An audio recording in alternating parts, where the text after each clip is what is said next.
We have been waiting for over 500 days.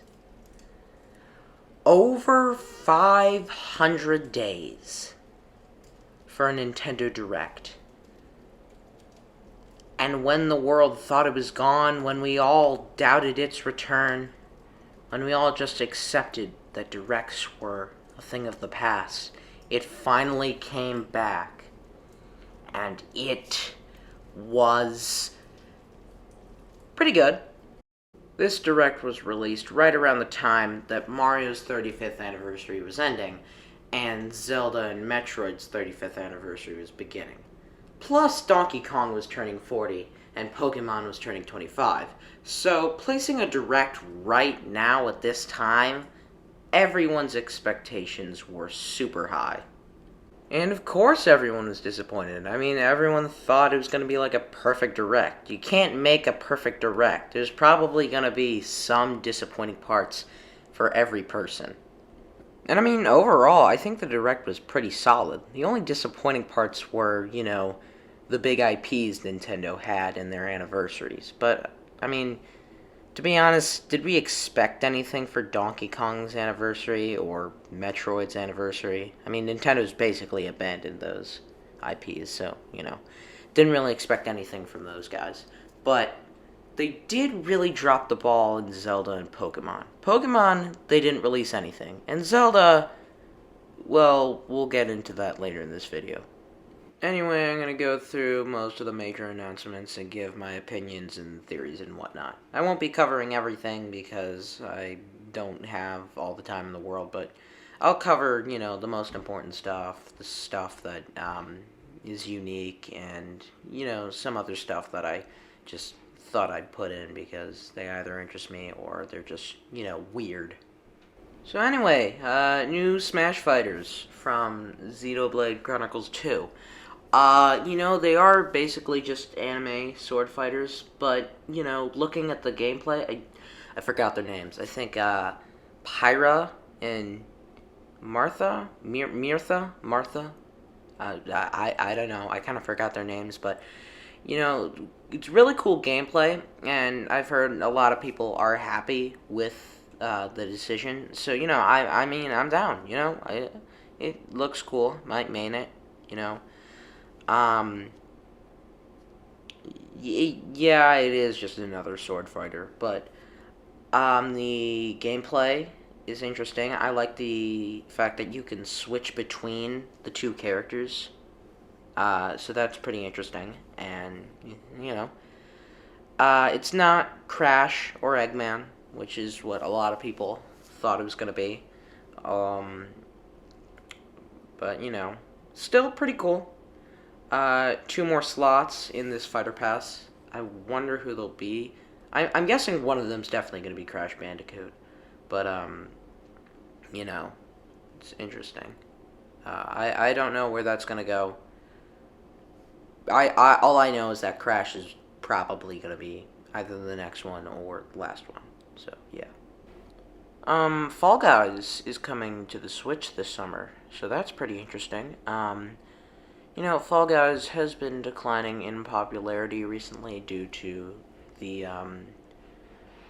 popularity of Among Us, another, popular multiplayer online video game about bean people.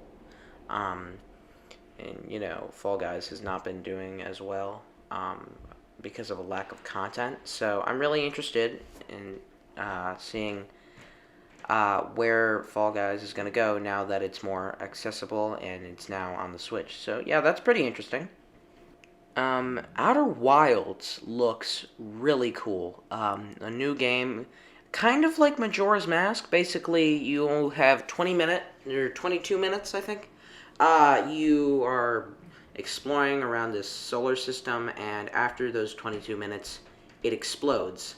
But it resets after those 22 minutes, and you use the knowledge you gained from exploring to figure out a way to, I think, save, the solar system. Very Majora's Mask-esque, which I think is a really good game and has an excellent time looping mechanic. I think that will contribute to some very excellent gameplay. Definitely should check it out. Really cool indie game.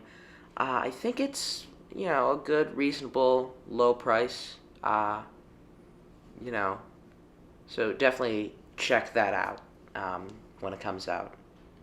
Mario Golf. This actually looks pretty interesting. Due to two things. First off, the speed golf mode. Really interesting idea. A great way to, incorporate like fast-paced verses into, a golf game. So I think that's pretty interesting. And then the story mode, which, the Switch hasn't been utilizing the Mii's as much as the 3DS or the Wii U has. But, this is showing that Nintendo still remembers the Mii's, and I'll talk about that later in this video because Mii's come back up. But it's good to see that Nintendo's utilizing them, and story mode actually looks pretty interesting, even without the Mii's. You're powering up, getting better at golf, and you're traveling across the Mushroom Kingdom, I guess, meeting familiar friends and foes. So it looks pretty interesting. I might get it. If you're really interested in Mario sports games, definitely check it out because I think it's worth your money. Stubbs the Zombie is a fun relic from the past. I've heard a lot of fun things about it. Interesting gameplay. It looks pretty old. I think it's like maybe a PS2 game. I don't know. It's pretty old, but it looks pretty interesting. Looks pretty funny. So if you like funny, enjoyable games, check it out. DC Superhero Girls. If you have a young family member or know someone young who enjoys this stuff, recommend it to them, I guess.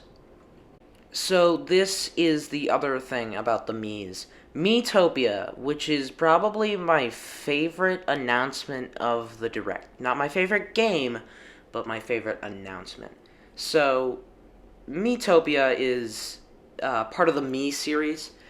It's a RPG style game where you can put whoever you want as the characters, and you create Mii's of them. And, Nintendo porting this over to the Switch is really great because now we know there's a possibility of them porting over other Mii games. I mean, maybe they can turn Street Pass into its own game, or maybe we could get Tomodachi Life 2 or just Tomodachi Life port over to the Switch. Which, Tomodachi Life is my second favorite game ever, so Anyway, Miitopia is a solid $50, which I know seems like a lot, but what I've heard from the game, I personally haven't played it yet, but, it's a Mii game, and all those Mii games are very enjoyable, funny, heartfelt, just a really fun time, and I've heard a lot of good things about it, so, definitely worth your money. Animal Crossing has gotten some new Mario 35th anniversary items and clothing, and those are pretty cool. There's Mario, Peach, Wario, Luigi costumes. All the items in the game are just, aesthetic. Except for the warp pipe item, which you can actually use to warp across your island if you set up two different ones, so that's pretty cool. Hyrule Warriors Age of Calamity got they got a DLC, so that's pretty cool. In my opinion, Age of Calamities, it's fine. It's not the best. A review will be coming out in like a month or two. I don't know. I just gotta finish the game and then, write the review. But it's fine. It's whatever. But a DLC will definitely, make people who like the game happy. Okay, so here's the two big announcements of the night. These are the big ones. So Alnuma comes on and states that there isn't any news on Breath of the Wild 2. And, I mean, from my eyes, this basically confirms the next direct we have, which I think we'll have more directs because, we're getting back into the groove of things. We will get not just the name of Breath of the Wild 2, we will also get a trailer and at least a release year by next direct. Hopefully we can get an exact release date, but a release year is still fine. If we can get any information on Breath of the Wild 2, that'd be great. But what we did get for Zelda was Skyward Sword HD, which, Skyward Sword is commonly known as the weakest 3D Zelda. I haven't played it yet, and this is, coming from a guy that has only played a couple of Zelda games, but still Zelda's my favorite franchise, gaming-wise. I'm definitely going to get it, and I think anyone who wants to get into Zelda should do that. Judging off of this trailer, the gameplay looks excellent, and the major problem people had with the game last time was the motion controls, and they have finally figured out a better solution. So, if you want to do motion controls, gyro, you can use the Joy-Cons. Your right Joy-Con will be the sword, left Joy-Con will be the shield. I think there might be a way to switch that around, hopefully, for left-handed players. And if you want to play, without the gyro controls or motion controls, you can now use the right analog stick to control the movement of the sword, which is a genius idea, and I can't wait to see how that actually feels. So, that is a pretty good idea. There's also new Skyward Sword themed Joy-Cons, the right ones themed after the Master Sword and the left ones themed after the Hylian Shield. So, that's pretty interesting. And, overall, this is really cool. An interesting Zelda game coming to the Switch, But there's a catch, unfortunately. Remember at the beginning of the video when I said they kind of underperformed when it came to the whole Zelda 35th anniversary this year? Well, I'm about to get into that. So it was presumed that there would be some form of announcement towards either a Zelda 35th anniversary direct or Zelda 3D All-Stars collection, kind of like Mario. And unfortunately, we got no information on that. And the only thing we got here was Skyward Sword, which, is a good game, but we don't have anything else for, the second biggest Nintendo franchise. Like, there should be some other stuff. And, I'm a little worried there's not going to be any other stuff. Whether it's, a Zelda 35 free game you can download on the eShop or a Zelda 35th collection, I think Skyward Sword might actually be the only thing we get. But, there's a possibility that we get a surprise direct or, some information or just a surprise trailer for the 3D collection, something like that. And I'm really hoping for that, but, we'll just have to wait and see, Anyway, the last announcement of the night was a real big surprise. Splatoon 3, which is really weird. Like, I'm not gonna deny this is pretty cool, and I mean, I haven't played any of the Splatoon games, but this is probably the one that I'll pick up. it's, it's cool.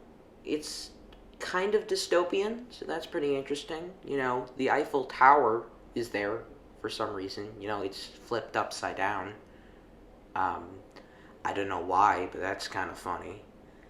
But the weird thing is, we've gotten three Splatoon games before we've gotten another new Mario Kart game, which is really weird. Like, like we've had three Splatoon games in the past 6 years, which, knowing Nintendo's release window, that's pretty weird. And honestly, I feel like they should have just spent the time, instead of developing Splatoon 3, maybe developing, I don't know, a Zelda like 3D collection, or, you know, developing more into Breath of the Wild 2. Like, couldn't you focus more on that instead of Splatoon 3? Like, I'm not denying this is pretty cool, but still, it's an interesting choice from Nintendo's part. So anyway, I guess let's talk about the game.